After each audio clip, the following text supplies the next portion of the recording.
తర్వాత రాశి మిథున రాశి. మిథున రాశి వారికి 2025 సంవత్సరం జనవరి 1వ తారీఖు నుంచి 31వ తారీఖు వరకు ఏ విధంగా ఉండబోతుందో గురువు గారి మాటల్లో తెలుసుకుందాం. 2025 జనవరి నెల 1వ తారీఖు నుంచి 30వ తారీఖు వరకు 3వ రాశి మిథున రాశి ఫలితాలు. కన్యా మిథునయోర్ బుధ. కన్యా మిథునాలకి బుధుడు అధిపతి, కానీ ఈ బుధుడు బాగున్నాడు, శుక్రుడు బాగున్నాడు. ఈ 2 గ్రహాలే బాగున్నాయి. మిగతా గ్రహాలు మరి 6 గ్రహాలు పూర్తిగా బాగాలేవు. ఈ రాశి పూర్తిగా బాగాలేదనే చెప్పాలి.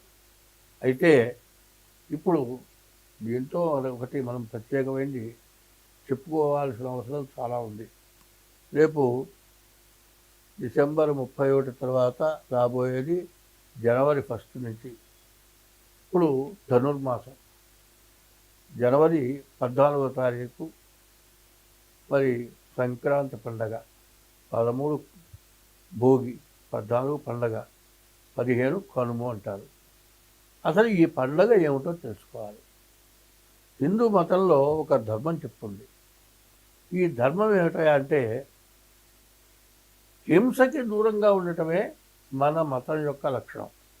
ఎప్పుడు కూడా ఏ జీవరాశిని హింసించకూడదు అనేదే మన ధర్మం. జీవరాశి అనేది కదలిక ఉన్నదే జీవరాశిగా మనం చూస్తున్నాం. చెట్లల్లో కూడా జీవం ఉంది. నేను మొదట్లో కొత్తలో గుళ్ళో ఒక దమ్మి చెట్టు కింద శని హోమం పెట్టేవాళ్ళం. పెడితే హోమం మంట వస్తుంటే పైన చెట్టు కొమ్మలు గడగడగడగడ ఉడుకుతూ ఉండేవి. వణికి వణికి వణికి ఆ ఆకులు మడతబడిపోయేవి. తర్వాత ఆ కొమ్మలు మాడిపోయేవి.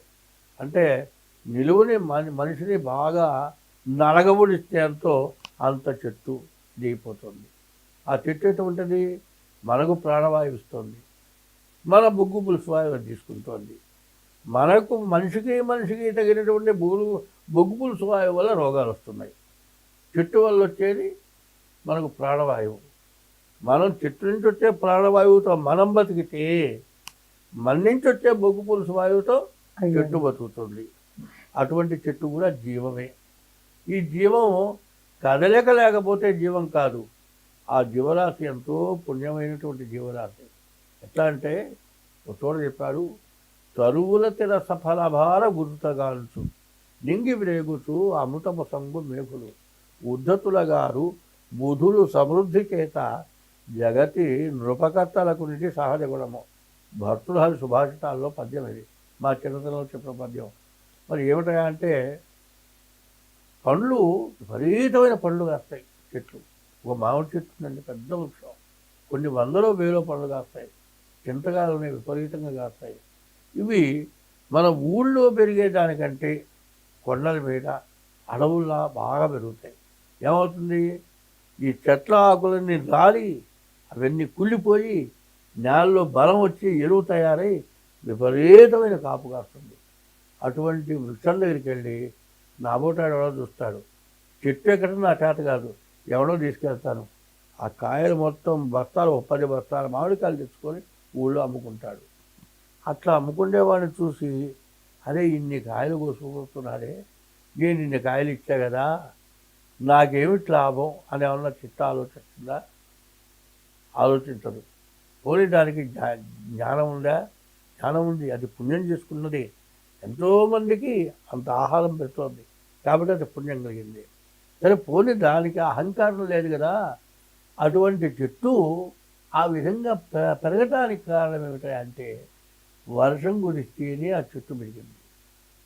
సరే ఆ వర్షం ఎట్లా వచ్చింది? మేగుడు వర్షాన్ని కురిపిస్తూ వచ్చింది.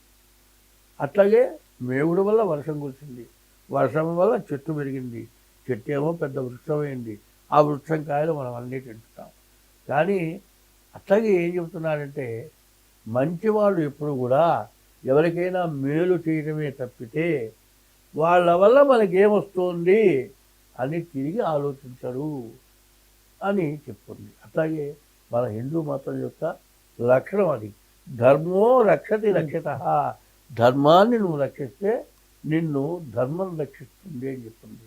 ఇప్పుడు కూడా మన హిందూ ధర్మంలో ఒక వ్యక్తిని కానీ, ఒక జీవరాశిని కానీ, ఒక చెట్టుని కానీ, ఒక పుట్టని కానీ, ఒక పావుని కానీ, తేలుని కానీ హింసించేటువంటి స్వభావం ఉండకూడదు అనేదే మన హిందూ మతం యొక్క లక్షణం. అయితే ఒకప్పుడు మాంసాహారులు ఉన్నారు. మాంసాహారులు అది ఎప్పుడు ఏమీ దొరకని రోజున మాంసాహారం తిన్నారు. ఇప్పుడు ఏమవుతుంది, అసలు చెట్టు నుంచి కాసే కాయలు పండ్లు ఉన్నాయే అవే ఎరువుల వల్ల దాంట్లో పురుగులు ఉంటున్నాయి. చూడండి, జామకాయ తినండి, రోజు జామకాయ తింటే ఇండియన్ డైజెషన్ రాదు. ప్రతి వాళ్ళు జామకాయ తినమంటే జామకాయకు వస్తే పురుగులు ఉంటున్నాయి. మరి ఇట్లాంటి చెట్టు నుంచి కాసే కాయలే పురుగులు పడుతున్నాయి అంటే మరి జీవరాశుల్లో ఎన్ని రోగాలు ఉన్నాయి? ఆ రోగాలు వచ్చినవి సత్య వాటిని తెచ్చి పెడుతున్నాయో మనం తింటున్నామో ఇవన్నీ కూడా ఆలోచించాల్సిన అవసరం చాలా ఉంది. శాకాహారం తినే వాళ్ళకే రోగాలు వస్తున్నాయి, షుగరు, బీపీ, మరి థైరాయిడ్, రకరకాల వ్యాధులు వస్తున్నాయి. కాబట్టి ఆహారం కానీ వ్యవహారం కానీ ఏదైనా కానీ చాలా జాగ్రత్తగా ఉండాల్సిన రోజులు. కాబట్టి ఇప్పుడు ప్రతి విషయంలో జాగ్రత్త తీసుకోవాల్సిందేను అంటున్నాను. ఎందుకంటే ఏ విషయంలోనైనా సరే అతి పనికిరాదు. అతి వినయం ధూర్త లక్షణం. ఈ వినయమైన ధూర్త లక్షణమే ఎవరితో ఎక్కువగా మనుషులతో పరిచయం చేసుకున్నా ఎక్కువ సమస్య. ఇప్పుడు ఎక్కడ ఏమవుతుందంటే తినే ఆహారం వల్ల రోగం వస్తుంది. మరి ఒక ఆడ మనిషికి ఒకటే భర్త, ఒక మగవాడికి ఒక్కటే భార్య అని చెప్పుకుంటే మరి చాలా రకాలు జరుగుతున్నాయి. ఇవన్నీ కూడా ఎందుకు వస్తున్నాయి అంటే ఇవన్నీ రకరకాలుగా చేసుకుంటున్నాం. ముందు వీటన్నిటిని కంట్రోల్ పెట్టుకోమని చెప్పటమే జ్యోతిష్యంలో మొట్టమొదటి మాట. ఇవన్నీ చెప్పకుండా గ్రహస్థితి చెబితే మాత్రం బాగా చూస్తారు. కానీ ఏదైనా నీకు దిగో నువ్వు రేపు పొద్దున తాగబోతున్నావు అంటే ₹1,00,000 ఖర్చు పెడతాడు. అది ఇవ్వడం మంచిదా? మనం బాగుండటం మంచిదా? అందువల్ల ఏంటంటే ఈ మిథున రాశి యొక్క లక్షణం ఎట్లా ఉందంటే గురువు, కుజుడు, రాహువు, శని, రవి, కేతు ఈ గ్రహాలు మొత్తం బాగాలేదు. ఉన్నవాడు శుక్రుడు, బుధుడు ఇద్దరే బాగున్నారు. వ్యాపారం కానీ వివాహాది శుభకార్యాలకు కానీ బాగుంది కదా అని మేము కాలేజీలో చదువుకునే రోజుల్లోనో లేకపోతే మేము ఉద్యోగం చేసే చోట మేమిద్దరం ప్రేమించుకున్నామండి, మేము పెళ్లి చేసుకుంటాము అంటే అని వస్తారు నా దగ్గరికి. ఏమైనా మీ జాతకాలు చూడాలి అంటే మీరు వద్దంటే మేము మానుకోగా, మా ఇద్దరికి ఇష్టమైంది నువ్వు బాగుండలేదంటావు, మరి మా వాళ్ళేమో ఒప్పుకోవట్లేదు. సరే కుదురుతున్నావు నీ దగ్గరికి వచ్చాను, నువ్వు కూడా కుదరదంటే ఇవన్నీ మాకు కుదరదు, మేము పెళ్లి చేసుకుంటారు 3వ రోజు కొట్టుకుపోతారు. ఇది ఇట్లాంటి పరిస్థితులు వస్తున్నాయి. వివాహం చేసుకోవాలన్నా కూడా మరి నక్షత్రాలు చూసుకోవాలి, రాసులు చూసుకోవాలి, షష్టాష్టకాలు చూడాలి. ఇవన్నీ చూసి వివాహం చేసుకోవాలి. ముందు వివాహం దగ్గర సమస్య, భార్యాభర్తలు సరిగా ఉండేదాని దగ్గర సమస్య, అత్త కోడళ్ళ వల్ల సమస్య, సంపాదనలో సమస్య, ఇవన్నీ తెచ్చుకుంటున్నారు. ఇది కాక గ్రహస్థితి వల్ల బాధలు పడుతున్నారు. కాబట్టి ఈ రాశి వాళ్ళు ముఖ్యంగా చెప్పాలంటే 6 గ్రహాలు బాగుండకపోవటం చేత ఈ రాశి వాళ్ళు కూడా ముందు మీ జాతకం అర్థ సాముద్రిక కానీ డేట్ ఆఫ్ బర్త్ ద్వారా కానీ మీ జాతకం చూపించుకుంటే ఎంతైనా మంచిది. స్వస్తి. ధన్యవాదాలు గురుగారు.